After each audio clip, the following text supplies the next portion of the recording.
Premier problème, cette vidéo va être démonétisée parce que c'est pas acceptable de parler de sexe sur YouTube, dans notre société en général. Il y a d'incroyables créatrices de contenu sur la sexualité sur YouTube. Clemity Jane, Sexpédition, Lacey Green, Melanie Murphy. Elles sont tout le temps démonétisées quand elles parlent de sexualité. Moi quand je parle de sexualité je suis démonétisée, ça va pas. Je te fais une petite contextualisation. Cette vidéo s'inscrit dans un projet avec le Québec, avec l'INRS qui est une université de Québec, qui est en lien avec le secrétariat à la jeunesse et l'Institut du Nouveau Monde. Les trois combinés, ça fait un projet où le but est de faire s'exprimer des jeunes à travers YouTube sur la participation politique de la jeunesse. Sur ça, j'ai deux mots à dire. L'abstention ne fait qu'augmenter et les médias traditionnels montrent la jeunesse comme étant complètement désintéressée de la politique et centrée sur elle-même. Cette image est complètement fausse et décrédibilise les façons de s'exprimer politiquement que les jeunes ont actuellement. Selon moi, le fait que les jeunes votent de moins en moins ne montre pas un désintérêt des jeunes, mais bien l'obsolescence du système démocratique actuel. En fait, le vote c'est trop pauvre, c'est pas suffisant, on peut pas donner son avis réellement à travers juste le choix d'une personne dans une élection. Mon objectif à travers cette vidéo, c'est en fait de m'exprimer sur un sujet qui me tient à cœur et sur lequel j'ai pas forcément fait d'études, à savoir l'éducation sexuelle, pour te montrer que tu es légitime à parler de sujets qui t'intéressent et tu es légitime en tant que jeune pour t'exprimer politiquement de toutes les manières que tu souhaites. En gros, ta voix mérite d'être entendue, c'est un peu ça ce que je veux dire. Dernière chose que je veux te dire avant de me lancer dans le vif du sujet, tu trouveras toute ma bibliographie pour cette vidéo en barre d'infos si tu veux des sources plus poussées sur le sujet que je vais aborder. L'éducation sexuelle, qu'est-ce que c'est là maintenant? Tu sais, c'est ces 2-3 interventions que t'as eues en classe de 3ème par une infirmière ou une intervenante, on sait pas trop qui c'était, qui en fait t'a parlé du VIH et a fini par te parler de la drogue, du tabac, que c'est une drogue, que c'est pas bien, qu'il faut arrêter, et oh mince, on a oublié de montrer comment on mettait un préservatif. C'est le seul souvenir que j'ai de l'éducation sexuelle, c'est pour dire à quel point c'est ridicule. Ça et le guide du zizi sexuel. Super! Mes questions pour cette vidéo, c'est pourquoi la question de l'éducation sexuelle est cruciale. Quels sont ces problèmes majeurs actuellement et quelles sont les solutions qu'on pourrait proposer et mettre en place immédiatement. Et sinon, en septembre 2018, le Québec lance une nouvelle politique autour de l'éducation à la sexualité pour l'enseigner du primaire au secondaire. Et pourquoi nous en France on devrait s'en inspirer, mais aussi quelles sont les limites de cette réforme. Je voudrais un peu aborder tout ça, voilà, elle en est partie!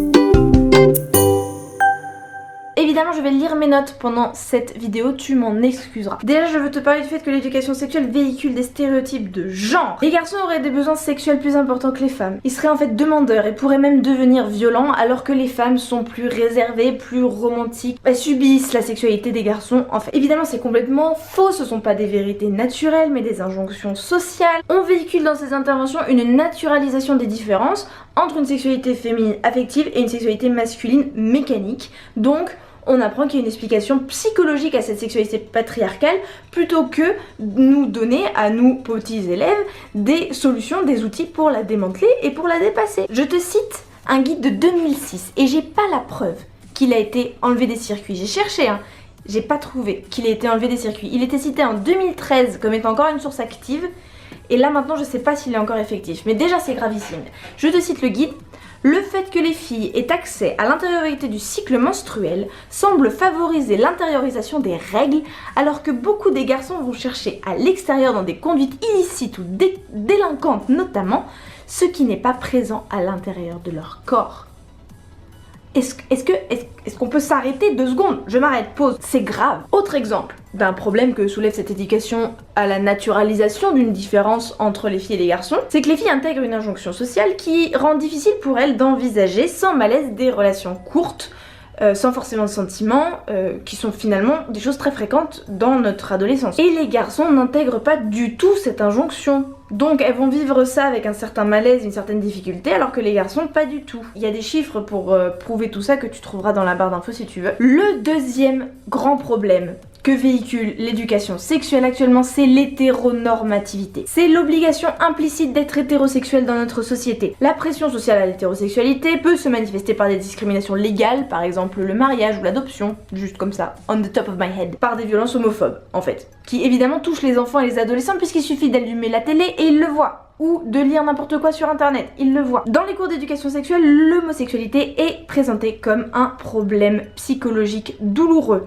Quand on en parle, non seulement on ne la met pas sur un pied d'égalité avec l'hétérosexualité, mais en plus, l'homosexualité féminine est complètement invisibilisée. Pour moi, ça prouve deux choses. Les normes hétérosexuelles sont omniprésentes dans la société actuellement, évidemment, et que deux, la sexualité des femmes est socialement moins valorisée que celle des hommes, puisqu'on parle de l'homosexualité masculine, même si l'évocation de l'homosexualité masculine reste teintée d'homophobie, puisqu'on va sans doute en parler dans le cadre de la prévention au VIH et pas dans d'autres situations quoi. Et je ne te parle même pas de l'invisibilisation de la transidentité, hein, n'est-ce pas? Faudrait quand même pas dire que c'est pas parce que t'as des testicules à la naissance que t'es pas forcément un garçon. Ça risquerait de créer de la confusion chez les enfants, n'est-ce pas? Ben non, mais non, c'est l'inverse en fait. Faire comprendre aux enfants l'existence de cette possibilité, de ce cas de figure, ça pourrait épargner à certains et certaines des années de souffrance à essayer de se chercher et pourrait apprendre à d'autres la tolérance pour que la transphobie ne soit pas de nouveau transmise à la génération d'après. Troisième grand problème, l'absence de la notion de consentement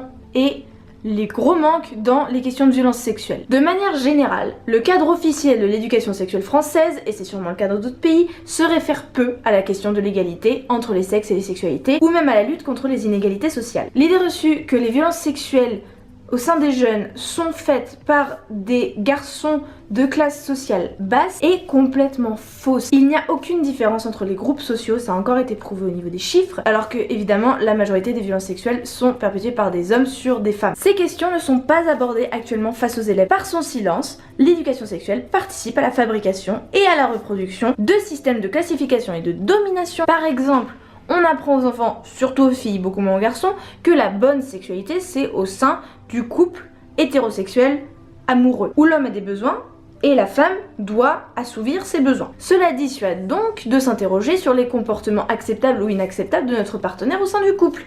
Combien de personnes encore aujourd'hui ignorent l'existence de la notion de viol conjugal? Un autre exemple pour montrer qu'on se trompe complètement de bataille, le fait que l'habillement des jeunes filles soit très souvent remis en cause. En 2012, il y a quand même eu une campagne sur l'hypersexualisation des jeunes filles et on compte plus les scandales de proviseurs qui renvoient des filles chez elles parce qu'elles sont venues sans soutien-gorge ou avec une jupe trop courte. Ma question c'est, comment on peut apprendre ce que c'est que le consentement si on demande aux filles de changer la façon de s'habiller pour ne pas se faire violer? Franchement, quel est le problème? Je reviens donc maintenant sur l'idée de panique morale adulte. En fait, les adultes font l'autruche. La panique morale adulte, c'est un concept de Michel Boson qui met en lumière la vision dramatisée que les adultes ont de la sexualité des jeunes. C'est dans ça que baigne l'éducation sexuelle actuellement en fait. En 1996, Michel Foucault disait que l'éducation sexuelle est une des formes de mise en discours du sexe pour mieux le contrôler, pour discipliner les corps. Et franchement, je suis totalement d'accord vu comment ça se passe actuellement. Dans les années 90, on se focalise sur une prévention du sida auprès des jeunes et ça a deux effets. L'effet positif, c'est qu'on légitime la sexualité des adolescents et le côté négatif, c'est qu'on commence à vouloir s'en préoccuper et à la contrôler. Encore aujourd'hui, donc, il y a dans ces cours d'éducation sexuelle une peur de la perte de contrôle sur la jeunesse qui se traduit par cette fameuse panique morale adulte qui est un des obstacles pour moi à une éducation correcte puisque cela fait que l'école propose un contenu consensuel pour ne surtout pas choquer, qui ne créera pas de conflit et c'est débile.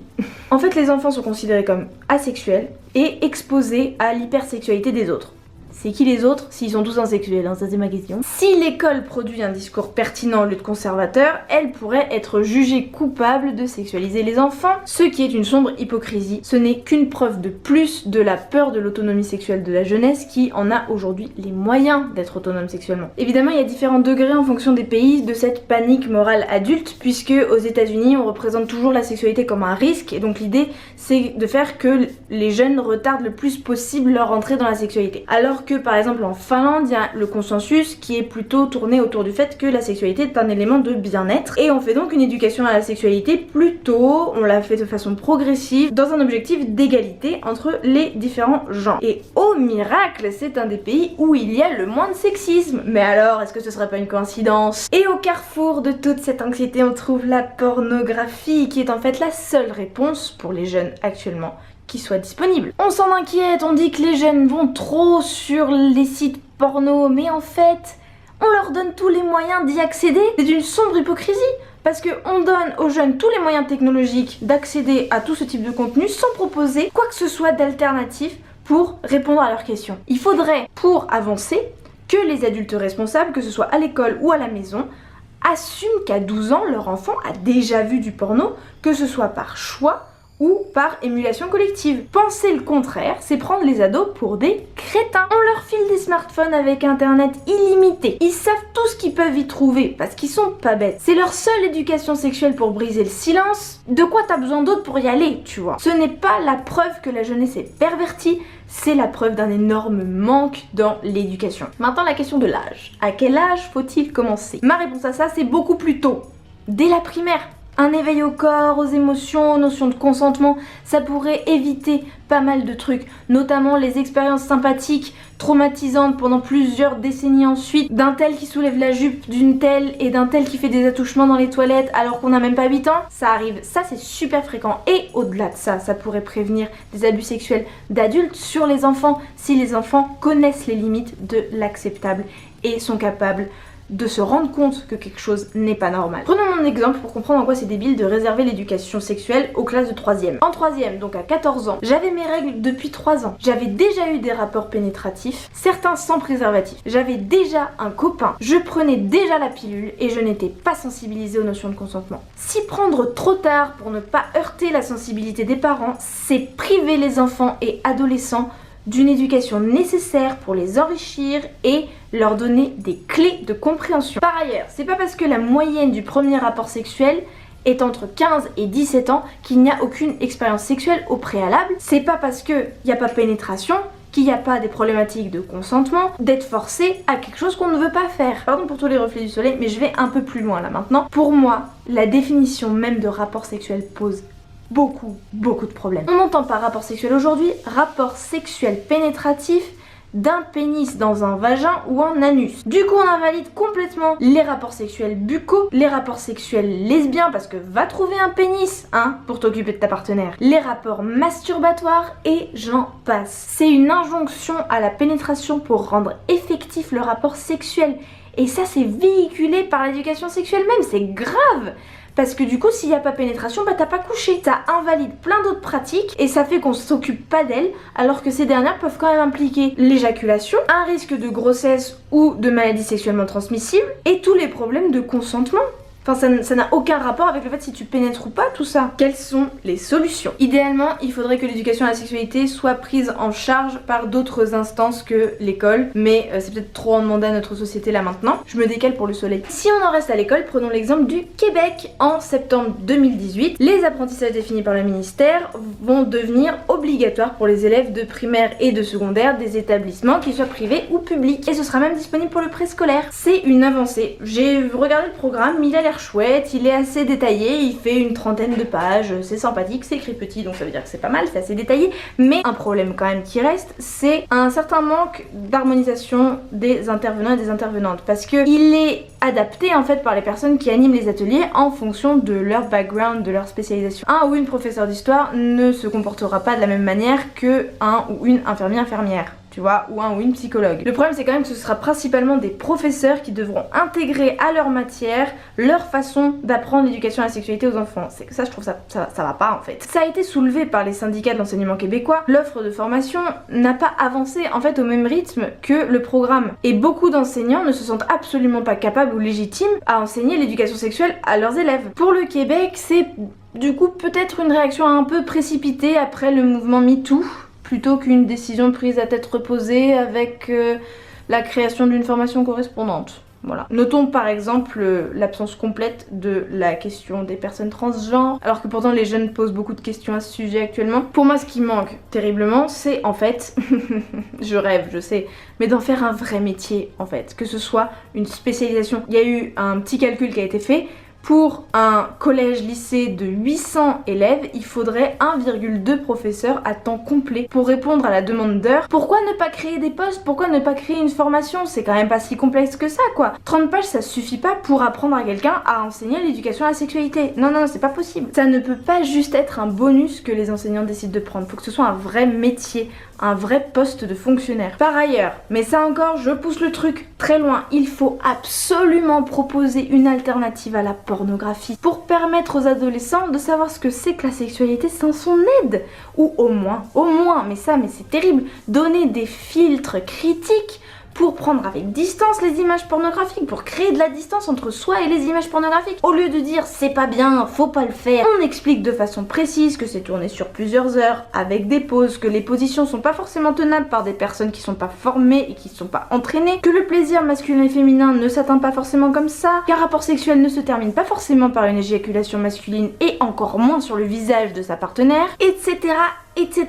En gros, juste faire une éducation à l'image, je trouve ça hallucinant dans une société de l'image. Dès que tu ouvres les yeux à ta naissance, tu es bombardé d'images. Je ne comprends pas comment on ne peut pas avoir en cours un apprentissage du recul critique face aux images, que ce soit la pornographie, mais aussi les publicités, les films. En gros, pour résumer mon propos et mes solutions, il faut plus de moyens financiers, plus d'harmonisation, un vrai métier, centralité de l'égalité des genres et des sexualités, du respect, du consentement, création d'un contenu alternatif à la pornographie et travail sur le recul critique face aux images. Si l'idée d'une éducation à la sexualité dès le primaire te fait peur, je te laisse avec des extraits d'un documentaire audio dans une école de Wallonie-Bruxelles où, je te cite, l'éducation à la vie relationnelle et sexuelle est obligatoire depuis 2012. Préservatif, c'est quoi un préservatif? C'est des capotes.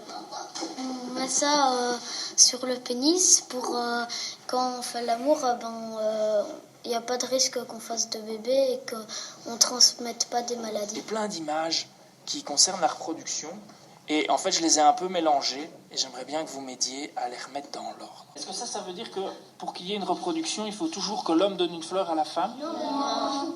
Notre intimité, c'est quoi notre intimité? C'est quand on est gêné de dire quelque chose. C'est tout ce qui est personnel, qui ne regarde pas les autres.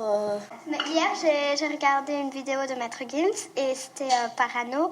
Après, mon père il a stoppé la vidéo parce qu'il disait « Ouais, c'est trop brutal et tout », qu'il y avait un sein ou un truc zizi machin. À votre avis, pourquoi c'est déconseillé aux enfants ou aux moins de 10 ans? C'est pour pas les choquer. Les adolescents qui font l'amour? Non, normalement, c'est mieux de le faire plus après 18 ans. Marius? Moi, je pense que tout âge. À tout âge? À tout âge, vous pensez qu'on peut faire l'amour? Vous pensez qu'on peut faire l'amour? C'est quelque chose d'assez particulier qu'on fait généralement quand on se sent prêt. Au niveau du corps, au niveau du cœur et au niveau du cerveau. Cette vidéo est terminée. Merci à l'INRS de m'avoir permis de me lancer dans un projet de vidéo comme ça. Évidemment, elle était un peu longue, mais parce que je suis passionnée par le sujet. N'oublie pas que tu as tous les droits en tant que jeune de t'exprimer politiquement et de donner ton opinion sur les sujets. Moi, je te fais un énorme bisou. Merci d'avoir regardé jusqu'au bout et je te retrouve mardi prochain pour une prochaine vidéo. Mouah.